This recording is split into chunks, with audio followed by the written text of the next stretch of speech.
Welcome back to the Electronics Career Questions channel. Today we're going to be talking about this comment. And I will get into as much as possible in detail that I can in this video. However, I cannot show you all the stuff that I work on in person because of regulations that we have in hospitals.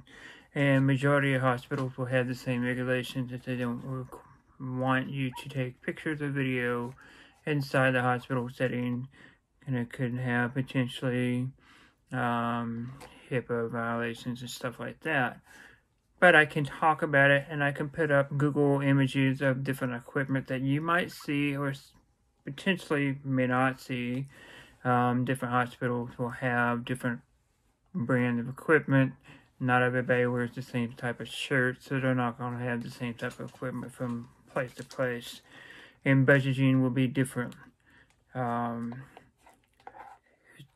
To make a perspective between working on circuit boards for the last 17 years versus working on medical equipment for the last 6 months, the major differences is 99% of the things you do not solder. There's no, in my case, there's very little soldering, which is great. You don't have to breathe in the flux fumes and all that. I'm kind of enjoying that. It's just kind of taking a break from soldering every day. It's just became, that was just something, it was just kind of a brain dead thing. It's just so tiring to just soldering. That's all you did to replace parts, and you knew the same equipment, what it was going to do, if it was going to fail, and yada yada yada. Okay, so you want to know what it's like working on medical equipment. Well, different medical equipment have different things, and I will kind of go in detail.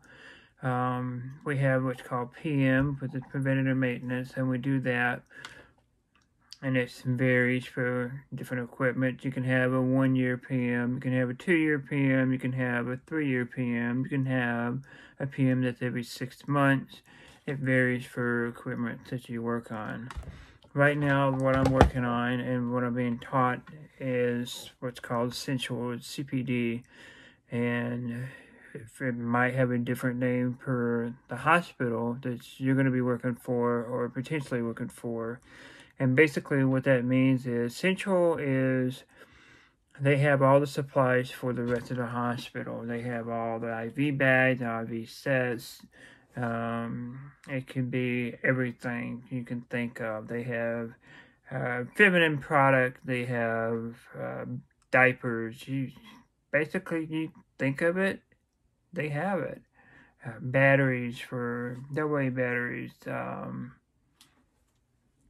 Essential supply is what it's for. So in addition to that, Essential provides the equipment for different floors and cleaning as well for the main IV stuff for everybody to use and as a patient in a hospital setting. So if you've been hooked up to a IV machine, chances are millions of other people have too. However, after you get done, it gets cleaned, thoroughly cleaned on the outside. They have a gasket, and usually nothing goes on the inside. So, in order to test these IV pumps, you have a secondary method of doing this. What I do is I connect it to the computer, and it has a software that, okay, you have a PC unit and you have the module, and it can be a CO2 module, it can be just an IV, basic IV fusion, it can be medicine, it can be for food. There's several different things, and I may not know what else they have for this particular model or brand. So you go through and you perform the PM with the computer, and it's basically just a checklist. And what that involves is you just go through, you make sure the casing of this IV pump is in good shape, and there's nothing that's going to cause any damage to the patient. You're checking connectors and making sure the connectors don't have any cracks so nothing gets shorted out on the inside. If there's any cabling, you're making sure the cabling's all good. Okay. So you also want to make sure on this particular pump that they have connectors, IUI connectors on either side, and they can build up with corrosion or lint or medicine or food or bodily fluids from a person, which happens. I've walked through the hallways before and I've seen urine, I've seen blood, I've seen patients puking. You see it all at a hospital. It's just something you're going to have to get used to and learn to appreciate. That's a weird word to use, but appreciation is that's something that you get more and more when you work there. It's kind of cool. It's a lot different. You have more interactions with the nurses and sometimes patients. But you have work orders that you do, and equipment do fail. And it could be because people drop them or they just fail over generally in by use. So, as far as testing equipment goes, like I said, they have a checklist that you go through with this particular model, and you make sure that that thing is working. And it has, you have pressure, you have occlusions, and you have to make sure that it obstructs, the fluid will be able to set the alarm that it obstructs the line. And over here should be the picture of this model here that I've worked on. What else is there? That the LED segment, you have to make sure that all the LEDs are lighting up, because of the bag segment that could cause potential patient miscare. If somebody doesn't see that this segment here is lit up, then it may enter the wrong value for the medicine being dispensed.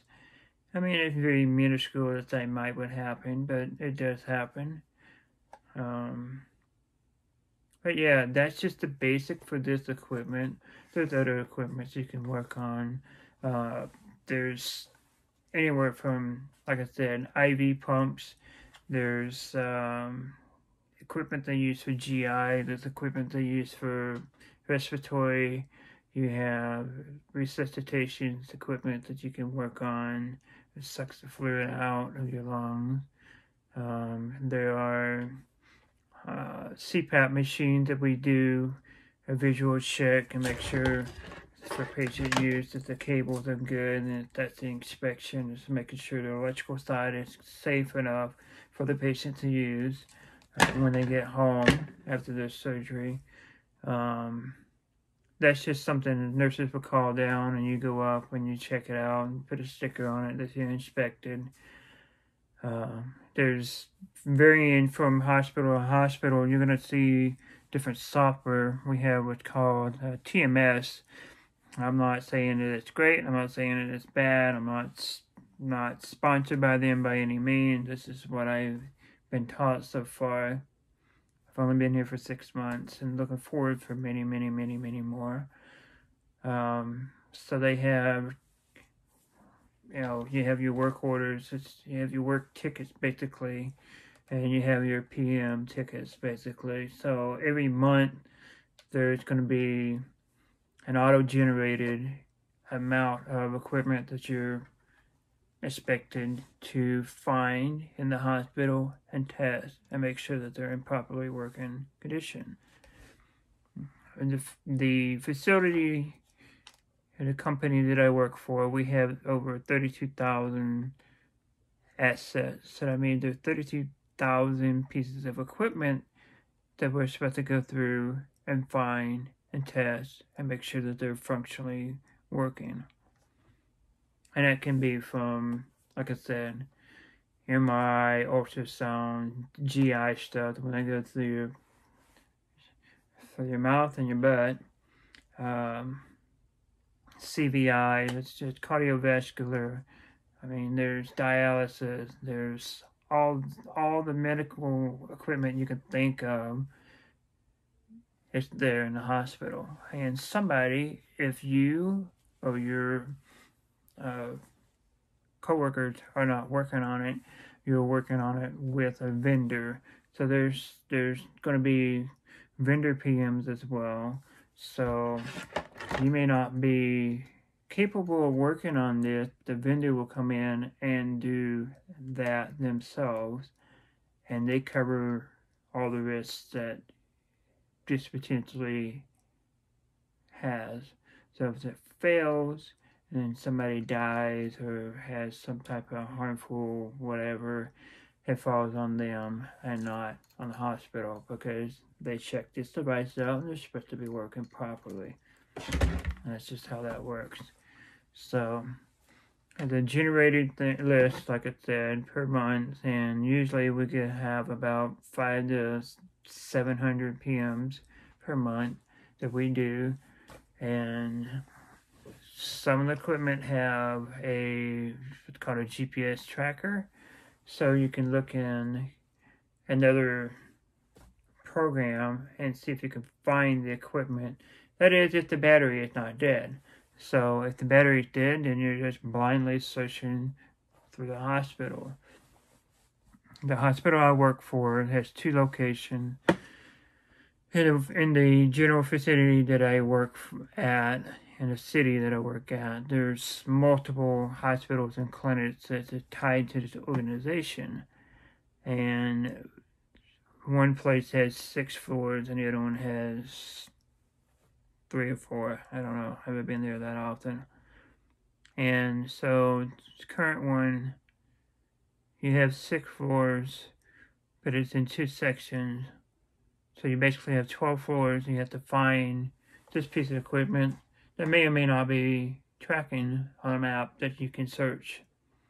And there's equipment that don't have a tracker, and you have to find it, and hopefully it's been marked in a location and it stays in that location. So that's another thing. Is it harder to work on medical equipment than it is circuit boards, like what I've done in the past? No. To me, no, it's not. And I want to say probably most of your service manuals are provided to the hospital, whether they pay for it or whether it's given to them for free from the vendor. You have all that information that you wouldn't have as a regular electronics technician. Sure, you can find a manual online of this, but it's only because somebody leaked the information out, and it's not because it was freely and willingly given to you by the vendor. So there's trade secrets or not secrets, or just like, hey, they're there to help you, and it happens. I mean, the vendors of equipment will help you. You call them up and say, hey, XYZ, I have a problem with this. And they'll tell you whatever it needs to do to fix it. And if they can't fix it, then you ship them in and they repair it and ship it back at a cost.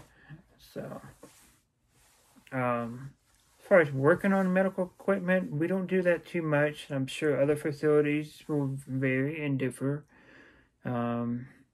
Depend on, like, you may find a position or an occupation for a company, and that's all they do. They're there and designed to work and fix circuit boards on the equipment. The facility that I work for, we don't necessarily do that, and that's fine. We have worked on some things, and it saved us money from that costly thing. Here's the thing about doing stuff like that is, equipment fails, and you have to have that equipment working. You want to have it by the next day or the day after, because somebody can't just close their clinic or their office because they're waiting on you to try to figure out something and order parts from DigiKey or Mauser that's going to take a week. It doesn't work that way. You order a part overnight red, you get it in the next day or the day after, and it's fixed. That's just the way it works. Or if you have a loaner, you give them the loaner, you take the other one back to the shop, and you fix it. So that's what that's like.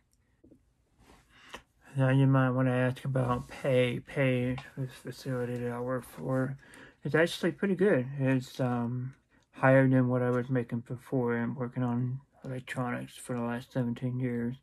So yeah, you start out making decent wage, and for what the work that you do, to me, there's very little stress in having to work on hundreds of these a week and expecting to get 500.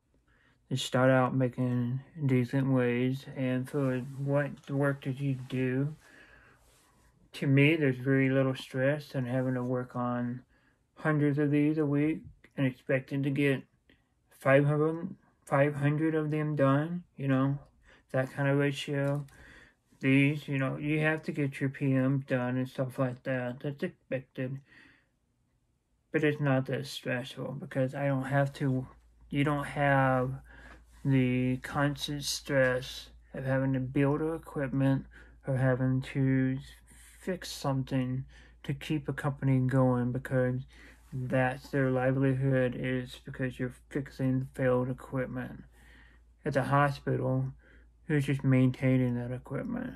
And if it fails, generally you're going to have a couple more that it can be used as spare. Especially with the IV pumps, there's literally got to be, I want to guess, and I haven't seen them all, and probably about 1,200, 1,300 IV pumps that I work on easily. So if one fails, ship it off. Okay? So there are some things for this IV pump that I work on that you can fix, and I'll show them in the video now. This will be what's called a air line sensor, and it doesn't fail as much as the next one, which is called a pressure sensor. And all a pressure sensor is, essentially, it's just a load cell. It determines how much force is pressed against a plate, and that plate is exerting against a actual sensor underneath the gel-like substance, and that puts out a differential voltage. Basically, how your bathroom scale works is how this thing works.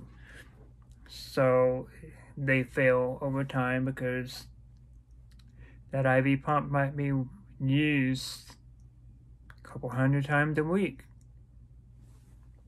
It just doesn't stay particularly with one person. It's used repeatedly over and over and over and over and over and over again. And then all day long, this thing is measuring the voltages from the IV line, and it's calculating, and it's saying, okay, we're close, but we need to keep going. And sometimes, and often enough, they do fail. And it's fairly simple to replace. It's not that hard.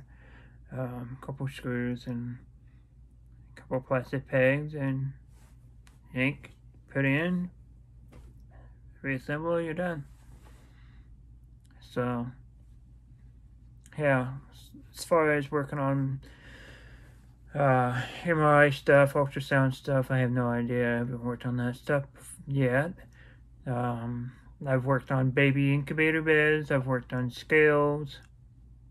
And baby incubator beds, basically, you're just taking in a measurement of the air temperature inside the plastic shell that the baby sits in, obviously, and humidity, and what else? The weight. You have to make sure the scale weighs the correct amount, so we have a tested weight that's used for this. I think it's like 5,000 grams. It's precision.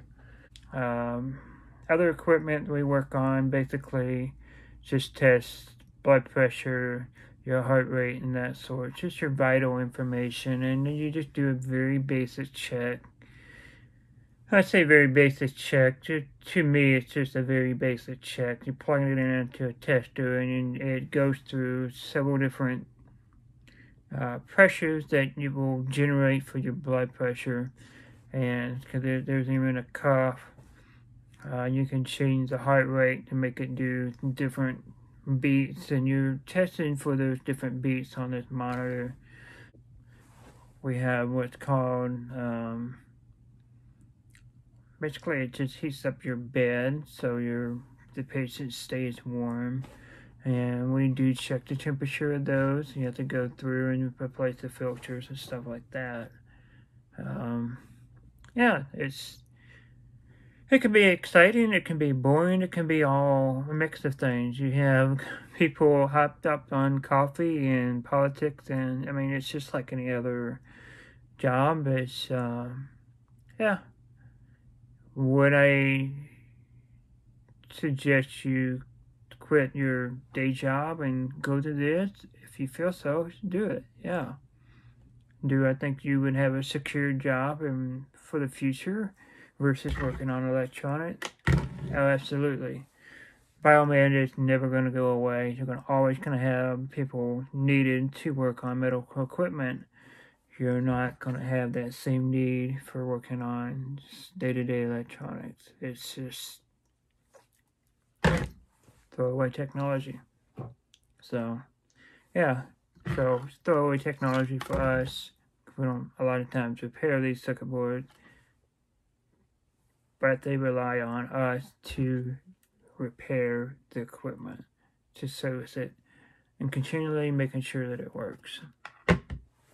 That's the biggest difference. I hope that answered your question. I figured this is probably going to be a half-hour video. Thanks for watching. Anybody else have any other questions, let me know. I will get back to you. I will try to get back to you in a very timely manner this time. Thanks for watching. Please hit that subscribe button. We'll see you next time.